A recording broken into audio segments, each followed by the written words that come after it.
Hi, it's Zoe, and this is episode 90 of the Zoe Routh Leadership Podcast. And today we're talking about what happens when we get promoted from star of the team to captain of the team. You know, that huge career progress when we get elevated to the echelons of management and we discover it's totally different landscape. So let's get into it. Welcome to the Zoe Routh Leadership Podcast, your source of strategies and insights to make you a better leader. Influence, improve, inspire.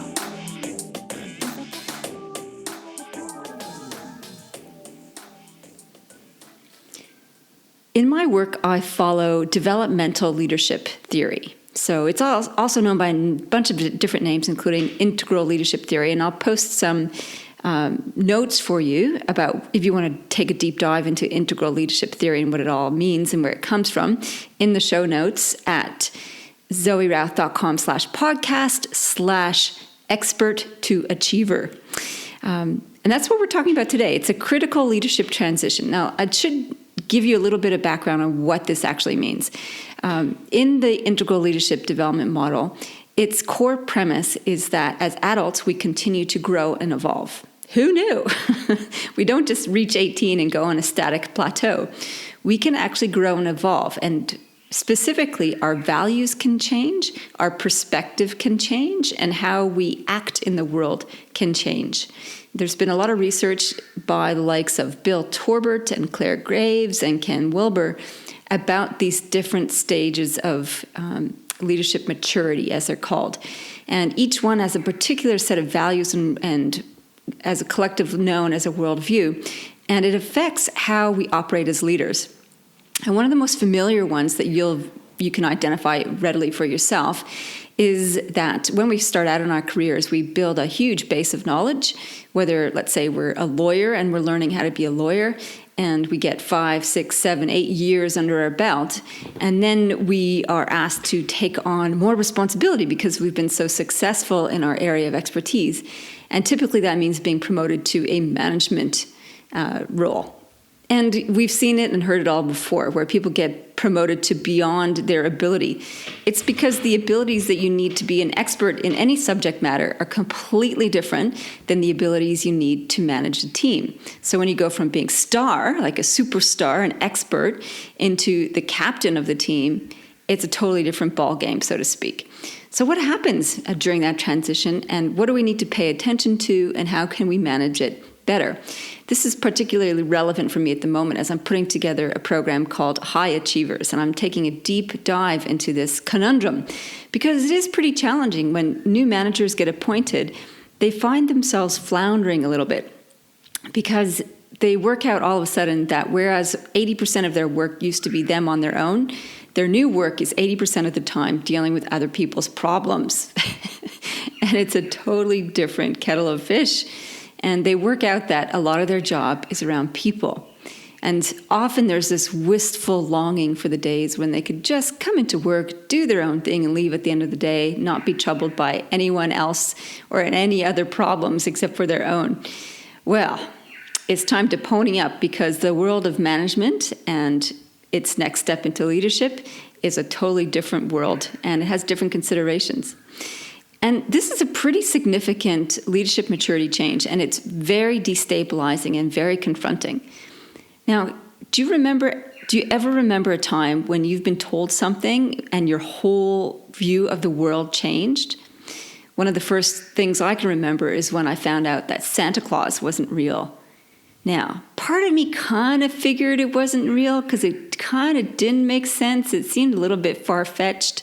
But you want to believe as a 5-year-old that this big fat man in a red suit comes down the chimney and leaves you lots of gifts.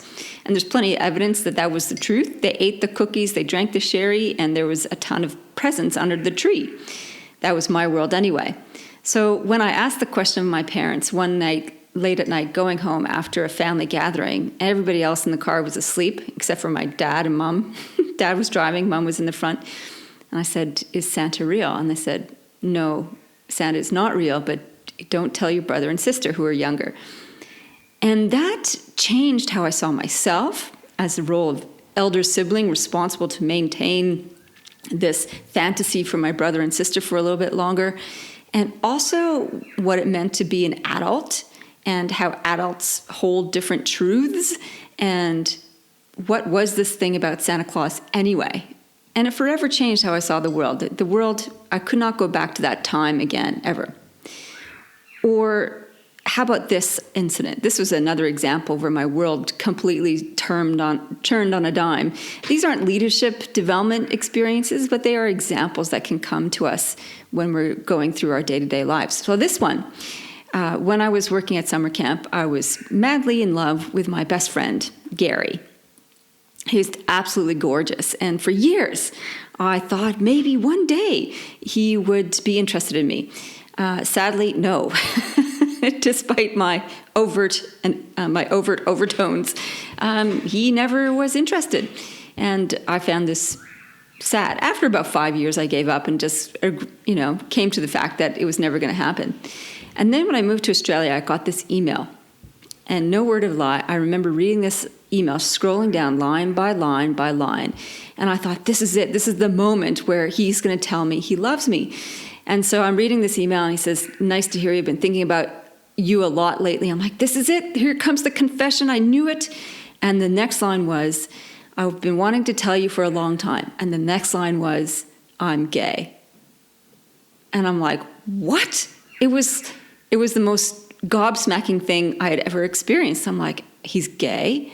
And in that moment of realization, I realized, it was never me. It was never me. So I could let go of the feeling of rejection that I had. And then it was a sense of despair. It will never be me because he was never going to be interested. And that was sad as well. So it was liberating and sad at the same time. And I had to look back on the 15 years of friendship and wonder about that, and wonder about his world and his life that he was living through, that he had to hide so much of himself in how he showed up. And I was sad for him around that. And my whole view of our friendship and who he was changed. And it was a more authentic friendship as a result of that. But again, that piece of information, that new perspective, changed how I saw and perceived and translated the world, at least when it came to my friend Gary. So where does this happen in leadership experiences? Well, when we're talking about the transition from expert into team leader, or achiever stage, as it's known in integral theory, sometimes we get a piece of feedback that shifts our perspective. And I was thinking about a client recently who got some feedback that the way that she communicated was condescending to others.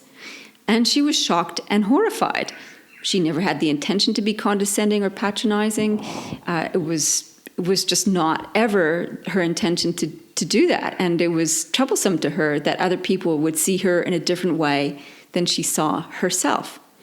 And this was the moment of realization that people see me differently than how I see myself. It's not such a radical thought when you think about it, but if you've never been aware of the fact that other people can see you differently than the way that you see yourself, this is a radical transformation opportunity. It means that you start to see that other people see the world, not just you, but the world through different lenses. And this is very troubling because we come to the world at this stage of expert stage thinking the world is black and white. We know what's real, we see it through our own eyes, we make an interpretation, and therefore that is the truth. When we receive a piece of feedback, say, like my client did, that shatters that illusion that there is not one truth, that there are multiple truths, and the way that I see things is different to other people see things. That is the earth kind of shakes a little bit underneath you. It's like, well, how do I know how people are perceiving me if the way I'm coming across doesn't work? And we start to seek out ways of understanding the world and understanding people so that we can kind of find a common territory, or common map, I should say, of the territory, because the way that we were reading the territory isn't the only way that it can be read. So there are really three things that we can work on when we're facing this transition from expert into manager in particular, or even at later stages of leadership maturity. These three things can serve us well. The first one is to manage our emotions. And that sounds pretty basic, and yet it requires a lot of effort and focus and discipline to do. So managing our emotions is first becoming aware that A, we have them, and B, that we don't have to let them drive our life. And I think this is one of the key things in leadership maturity is once we realize that emotions happen to us, they are not us, then this is a big opportunity for calming the crap down and being able to be more effective in our world. I remember getting this letter from my boss at summer camp. And in it was the end of camp feedback, which is a terrible way to deliver feedback, just in a letter. In any case, I got this letter with my feedback for the summer, and it said, you're very passionate about your work. I'm like, yes, I loved my work. I love the people I worked with. And he goes, and sometimes you got too emotional about issues. And I'm like, what?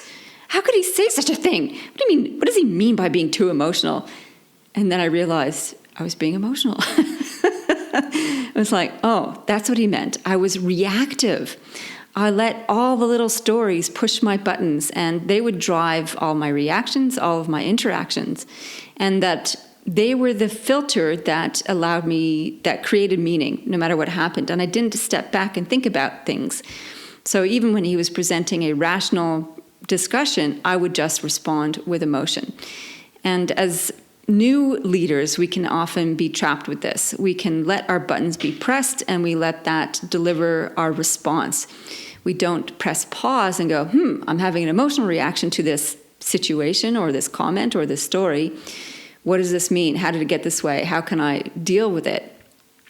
Or how can I let this emotion pass so that I can deal with the issue more constructively?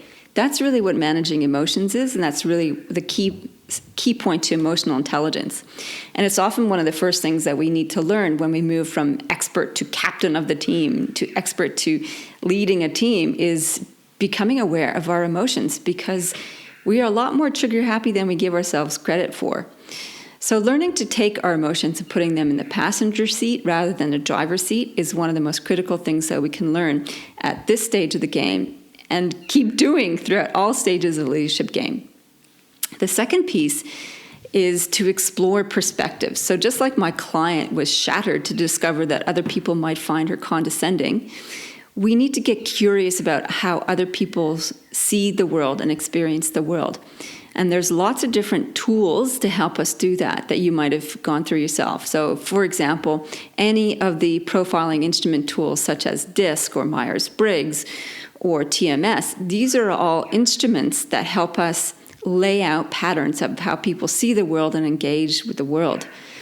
And when we do these types of profiling instruments with clients, I find that they're intrigued. They find them fascinating because A, gives us insight into how we see the world and what our patterns are, and then also how other people see it, and therefore where we have synergy and also where we have conflict. And when we can see that patterns are the source of the conflict instead of personality, it makes it so much easier to unplug the emotions and actually be more compassionate, be more approachable, be more influential, because we can meet others where they're at. So exploring perspectives is pretty critical.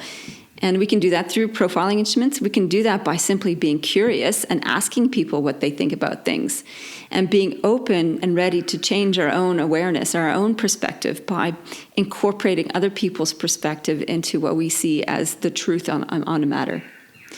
Now, the third thing that we can do to help us grow into captain of the team is to learn how to exert influence and not power. So this is a pretty interesting one, because when we do get authority, we think that leadership is authority. Now I have the power to make decisions and tell people what to do. Yes, it's the very immature leader that does that. And it's only by doing it once or twice where you get the pushback, you realize that's not the way to do things. So exerting influence means being curious about other people.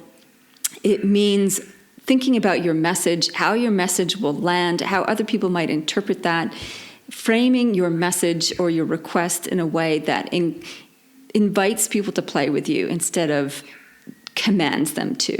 And there's a whole set of skill set mastery that's important to learn how to do in order to do this well.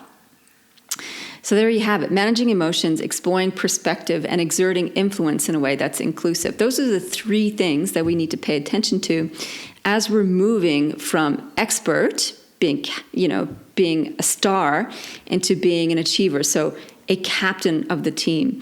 And if you noticed in sport, there's been a lot of commentary lately that the best captains are not the stars of the team.